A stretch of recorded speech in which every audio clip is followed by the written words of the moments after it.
మహాపరిశుద్ధుడు అయిన ప్రేమ కలిగిన తండ్రి, మా హృదయ స్థితిని చూసి సూటిగా స్పష్టంగా మాట్లాడగలిగిన నీ వంటి అద్భుతమైన దేవుడు ఎవరున్నారు నాయన?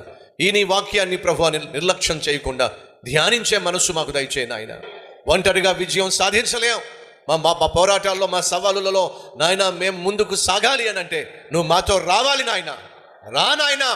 అడిగిన దానికంటే, ఊహించిన దానికంటే అత్యధికముగా నా జీవితంలో, మా జీవితాల్లో ఆశ్చర్య కార్యములను జరిగించు నాయన.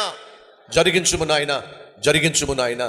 గతంలో ఎక్కడ ఓడిపోయామో అక్కడే జయించాలి, విజయము సాధించాలి, నిన్ను మహిమపరచాలి.